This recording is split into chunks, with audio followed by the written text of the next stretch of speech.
Assalamualaikum warahmatullahi wabarakatuh. Para mahasiswa dan mahasiswi yang saya cintai, pada kesempatan kali ini saya akan mengangkat tema tentang tujuan hukum Islam dalam melindungi agama atau dikenal dengan maqasidus syariah fi hifdziddin.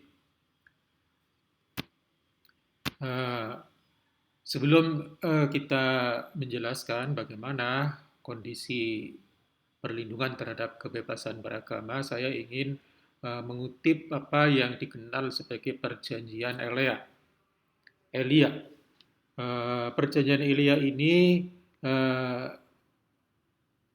dapat ditemukan di dalam kitab Muhammad Ibnu Jarir At-Tabari, guru besar para ahli tafsir dan sejarawan besar, dalam salah satu buku ataupun kitabnya yang termasyhur, Tarikhul Umam wal Muluk, sejarah bangsa-bangsa dan raja-raja, yang mencatat dokumen sejarah penting tentang perjanjian yang dibuat dan ditandatangani oleh Khalifah Umar bin Khattab dengan umat Nasrani di Yerusalem.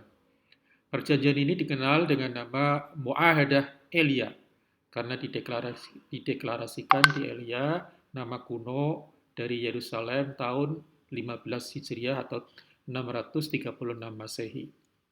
Apa itu isi dari perjanjian Elia? Isinya adalah seperti ini dalam bahasa Arabnya. Bismillahirrahmanirrahim. Hada ma'ata Abdullah Amirul Mukminin Umar ahla Ilya minal aman a'tahum amanan li anfusihim wa ambalihim wa likanaisihim wa lisulabaihim wa muqimiha wa bari'iha wa sairi millatiha innaha la tuskanu kana isuhum wa la tuhdamu wa la yuntaqadu minha wala uh, minha wala min khaddiha wala min khayyisiha wala min salabaihim wala syai'in min ambalihim wala yukrahuna ala dinihim wala yudarru ahadun minhum syahida ala dhalika Khalid ibn Walid al-Walid wa Umar ibn al-As wa Abdurrahman bin Auf wa Muawiyah ibn Abi Sufyan kadaba wa khadara sanata khamsa asyrata, yang terjemahannya begini. Dengan nama Allah yang Maha Pengasih, Maha Penyayang, inilah yang diberikan oleh hamba Allah Umar, pelayan orang-orang yang beriman kepada penduduk Elia, yaitu adalah jaminan keamanan. Umar memberikan jaminan keamanan, perlindungan atas hak-hak hidup, hak milik, bangunan-bangunan gereja, salib-salib, orang-orang yang lemah, orang-orang yang merdeka, dan semua sekte-sekte. Gereja-gereja mereka tidak boleh diduduki, tidak boleh dihancurkan, tidak ada hal-hal atau sesuatu yang dikurangi dari apa yang ada dalam gereja itu atau diambil dari tempatnya.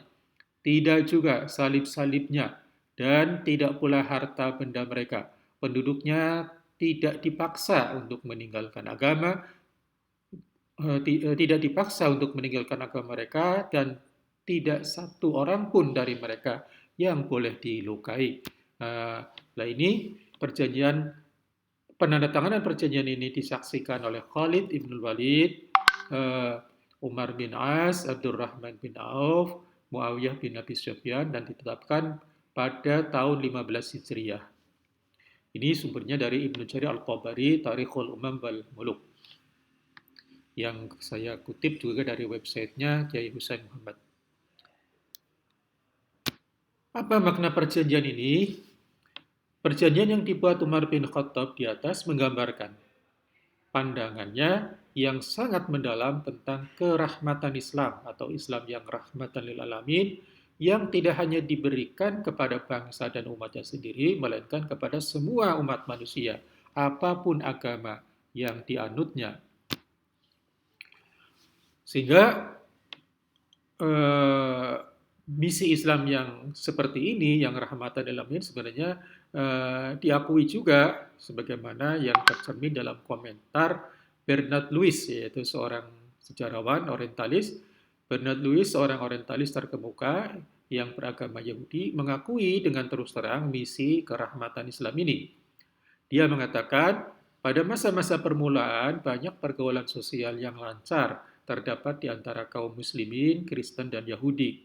Sementara menganut agama Islam masing-masing, mereka membentuk masyarakat yang satu di mana perkawanan pribadi, kerjasama bisnis, hubungan guru murid dalam ilmu pengetahuan, dan bentuk-bentuk aktivitas bersama lainnya berjalan normal dan sungguh umum di mana-mana. Kerjasama budaya ini dibuktikan dalam banyak cara. Ini juga dikutip oleh ataupun ditulis oleh Nur Khalis Majid dalam bukunya Islam Agama Peradaban. Nah, bagaimana kondisi kebebasan beragama sekarang? Ya, itu idealnya ya, kalau tadi bicara ideal, kondisi kebebasan beragama sekarang ini tercermin atau bisa dilihat dari laporan Kontras tahun 2020. Di situ dikatakan bahwa dalam laporan Kontras, Jawa Barat itu menjadi puncak atau puncaki kasus pelanggaran kebebasan beribadah tahun 2020. Kontras mencatat bahwa Jawa Barat jadi wilayah dengan kasus pelanggaran kebebasan beragama dan beribadah tertinggi di Indonesia tahun 2020.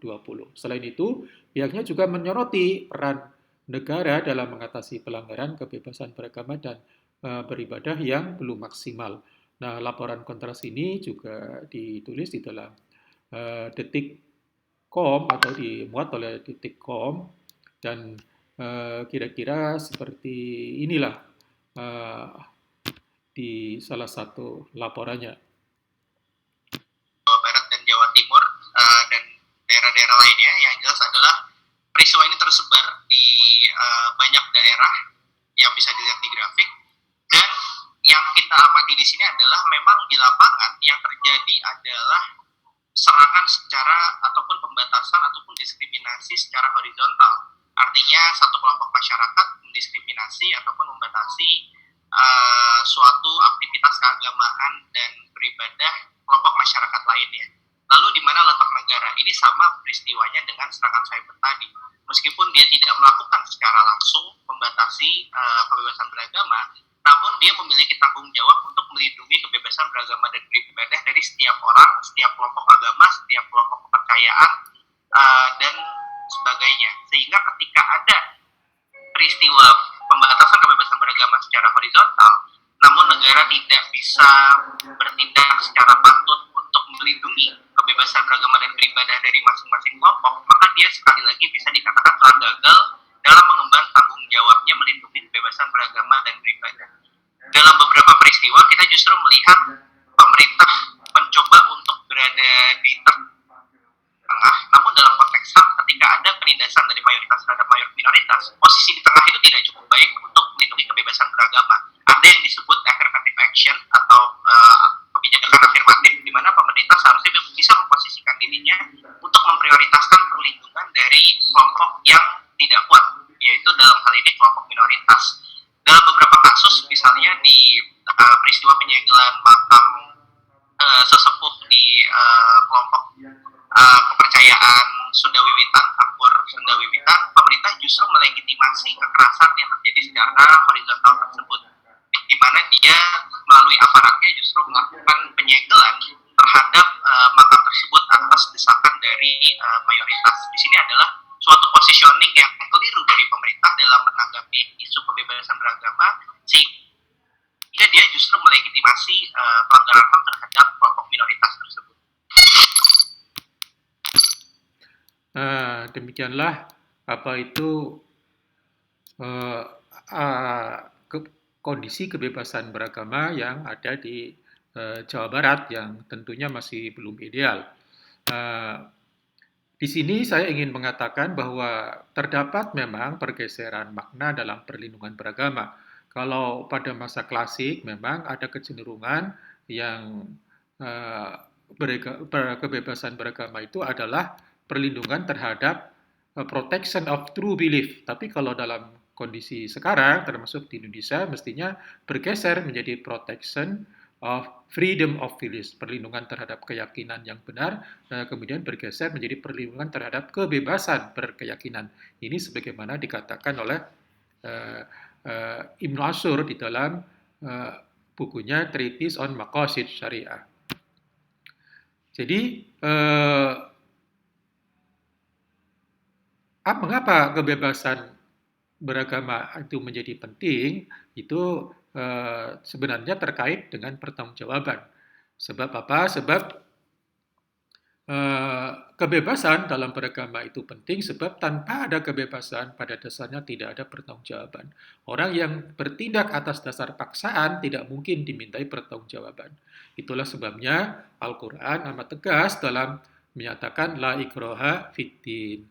Itulah kira-kira maqasid syariah di dalam hifduddin, di mana kita sebagai Muslim atau sebagai bangsa Indonesia masih menghadapi berbagai macam persoalan.